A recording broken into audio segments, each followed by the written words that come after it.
Pernah kamu lihat seorang yang ngerjain sesuatu dengan sangat gampang, seolah-olah tanpa mikir, kayak orang main gitar, nge-gym, coding, melukis, semua skill itu butuh lebih dari sekedar teori. Ada tahapan-tahapan rahasia yang dilalui otak dan tubuh kita untuk mencapai level master alias jago banget.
Gerakan-gerakan menakjubkan itu, dan bagaimana kamu bisa mengaplikasikannya untuk menguasai skill apapun yang kamu inginkan. Hari ini kita bakal bedah gimana sih gerakan-gerakan keren itu bisa jadi second nature buat kita. Siap bikin skill fisik kalian naik level? Sebelum kita lanjut, tolong dukung channel ini dengan subscribe, like, dan komentarnya ya. Dan kalau bermanfaat, bantu share ke teman-teman. Dan nyalakan loncengnya supaya bisa update terus dengan channel ini. Yuk kita lanjut, tonton sampai habis ya. Jadi gini kawan, kalau di video sebelumnya kita bahas soal otak dan berpikir, nah sekarang kita geser dikit nih ke bagian doing alias melakukan. Atau disebut juga domain psikomotor. Itu intinya soal kemampuan fisik, koordinasi, dan semua keterampilan motorik kita. Dari yang cuman gerak refleks sampai ke gerakan jari buat main game kompetitif atau bikin lukisan masterpiece. Awalnya Benjamin Bloom cuma ngide ada domain ini, tapi dia sendiri nggak bikin taksonominya karena katanya kurang ahli di bidang ini. Nah, untungnya ada nih para ahli lain yang ngelanjutin. Ada yang namanya Dave, lalu ada Hero, juga Elizabeth Simpson. Mereka ini yang berjasa banget bikin kerangka gimana skill fisik kita itu berkembang. Menariknya, di domain psikomotorik ini ada 3 taksonomi yang sering dipakai, masing-masing dengan fokusnya sendiri. Pertama, Dave's Taxonomy, sekitar tahun 1970-an. Ini paling simpel, ada 5 level. Cocok banget buat latihan kerja atau keterampilan vokasi. Yang pertama, imitation atau meniru. Lihat orang lain, terus coba ikutin. Ya, contohnya kalian lihat tutorial masak di YouTube, terus ya udah cobain aja, ikutin gerakannya meskipun masih belepotan. Lanjut ada manipulation atau memanipulasi. Biasanya melakukan sesuatu dengan ngikutin instruksi tanpa harus lihat contoh lagi. Misalnya kalian udah bisa masak resep cuma dengan baca resepnya aja. Berikutnya ada precision atau presisi. Gerakannya udah lebih akurat, udah refine, dan minim kesalahan. Udah pede deh. Contoh, masaknya udah rapi, cepat, bumbunya pas. Lalu ada articulation atau artikulasi. Bisa gabungin beberapa skill jadi satu. Bahkan bisa adaptasi ke situasi baru. Contoh, kalian udah bisa masak nih beberapa menu sekaligus. Atau kalau ada bahan yang kurang, bisa diimprove tuh bahan-bahannya. Nah, terakhir ada naturalization atau alamiah. Skillnya udah otomatis banget, kayak second nature, udah nggak perlu mikir. Contohnya, kalian udah jadi chef handal, masak udah tanpa resep dah, udah kayak seni. Yang kedua ada Harrow's Taxonomy, sekitar tahun 1972. Ini lebih detail, mulai dari refleks bayi sampai gerakan yang ekspresif. Cocok banget buat pendidikan fisik atau anak-anak. Ada yang namanya reflex movements, gerakan yang nggak sengaja, kayak berkedip atau bersin. Lalu ada basic fundamental movements, gerakan dasar yang udah dikuasai, seperti jalan, lari, memegang barang.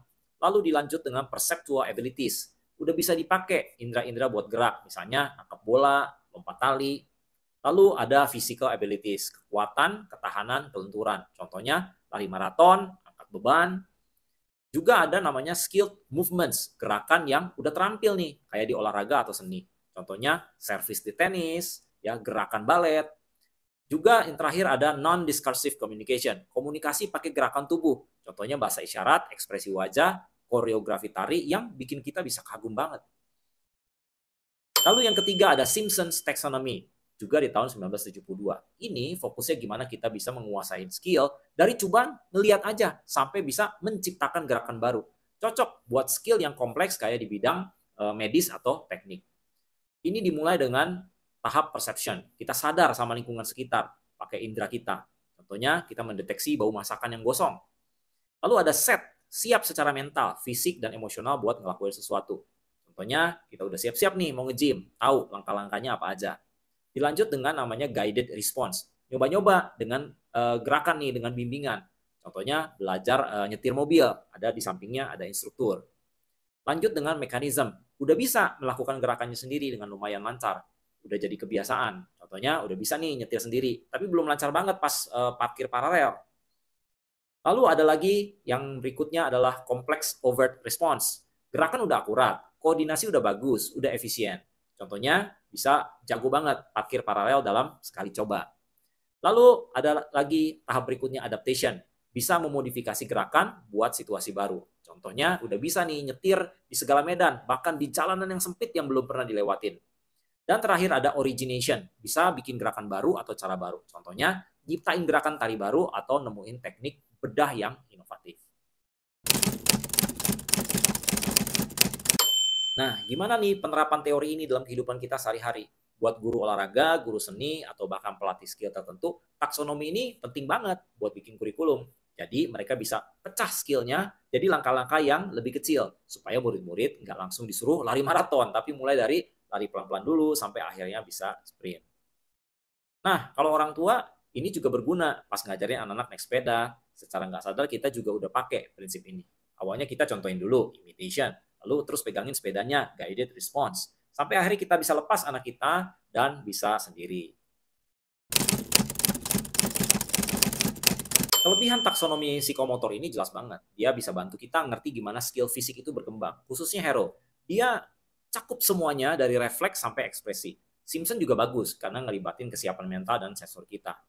Tapi kekurangannya, Dave mungkin terlalu simple buat skill yang kompleks. Hero juga kadang terlalu detail buat orang dewasa.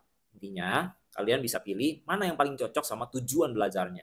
Yang jelas, doing itu kunci dari knowing. Makin banyak kita praktik, makin dalam juga pemahaman kita.